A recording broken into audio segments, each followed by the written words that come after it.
भाई उद्धव ठाकरे की कुर्सी का रिमोट राज ठाकरे के पास पहुंचा। राज ठाकरे मतलब मुंबई का तूफान, महाराष्ट्र की वो महाशक्ति जो उद्धव का दुश्मन नंबर 1 है। शिंदे ने मिलाया हाथ, गिराएंगे सरकार।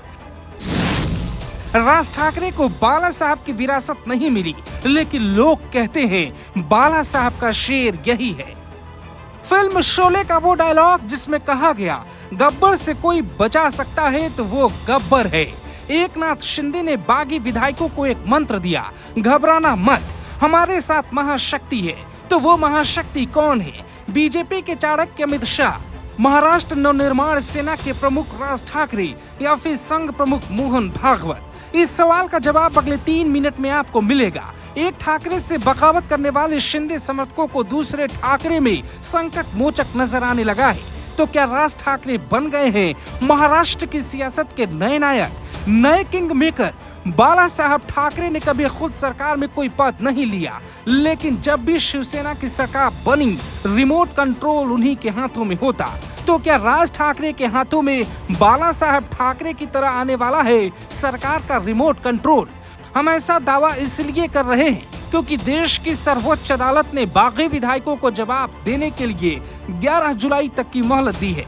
तो अचानक महाराष्ट्र नवनिर्माण सेना सुप्रीमो राज ठाकरे की फोन की घंटियां क्यों घनघनाने लगी? सुप्रीम कोर्ट ने 15 दिनों का वक्त दिया है, लेकिन उससे पहले महाराष्ट्र में क्या हो सकता है हम आपको समझाते हैं। 2007 में उद्धव ने एमएनएस के 6 नगर सेवक शिवसेना में शामिल कराए थे। राज ठाकरे को इसकी टीस है।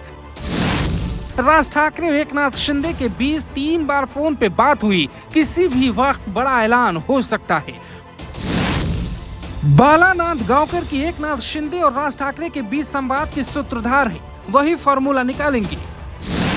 बाला नांदगांवकर, नितिन सरदेसाई के साथ राज ठाकरे की लंबी बैठक चली, हर विकल्प पे चर्चा हुई। बाला नांदगांवकर और एकनाथ शिंदे की पुरानी दोस्ती है, इस संकट काल में वो दोस्ती का फर्ज निभा रहे हैं। एकनाथ शिंदे के साथ जो विधायक हैं, उनका राज ठाकरे की पार्टी एमएनएस में विलय कराया जा सकता है। एकनाथ शिंदे और बाकी विधायकों को मुंबई बुलाकर राज्यपाल के सामने परेड कराई जा सकती है। सदन में बहुमत का दावा कर बीजेपी फ्लोर टेस्ट की मांग कर सकती है। उद्धव के लिए चुनौती बढ़ेगी। महाराष्ट्र में शिवसेना में बगावत का खेल तो 21 जून को सामने आया, लेकिन ये खेल काफी पहले शुरू हो गया। सूत्रों की माने तो 14 जून को बीजेपी और महाराष्ट्र नवनिर्माण सेना के विलय और गठबंधन की चर्चा शुरू हो गई थी। इस गठजोड़ को संघ ने हरी झंडी भी दे दी, लेकिन विधान परिषद चुनावों के बीच पूरा गेम प्लान बदल गया। एक और तारीख 25 जून है, जिस रात इस गेम में नया ट्विस्ट आया। 4 चार्टर फ्लाइट वडोदरा एयरपोर्ट पे उतरी। तो क्या वो महाशक्ति जिसका जिक्र शिंदे कर रहे हैं, वो वडोदरा में उस रात मौजूद थी? कहा जा रहा है कि वडोदरा में अमित शाह, देवेंद्र फडणवीस और एकनाथ शिंदे समेत कुछ बागी विधायक भी थे। तो क्या उस रात ही राज ठाकरे वाला प्लान तय हो गया था? शिवसेना के बीच इस घमासान में राज ठाकरे की इस एंट्री के बड़े मायने हैं। राज ठाकरे का नाम सामने आने के बाद शिव सैनिकों का गुस्सा भी कम नहीं होगा। आदित्य ठाकरे और संजय राउत जिन शिव सैनिकों की बदौलत बागियों को धमका रहे हैं, राज ठाकरे के खेमे में उनके शामिल होते ही बाजी पलट जाएगी। बाला साहब ठाकरे ने एक बार कहा था, जिसमें दम होगा वो शिवसेना की बागडोर संभाल लेगा। उद्धव को मौका मिला, वो कुछ कर नहीं पाए, पार्टी संभल नहीं सकी, सरकार में फजीहत हो गई। तो क्या राज ठाकरे की सबसे दमदार एंट्री की भूमिका बन चुकी है?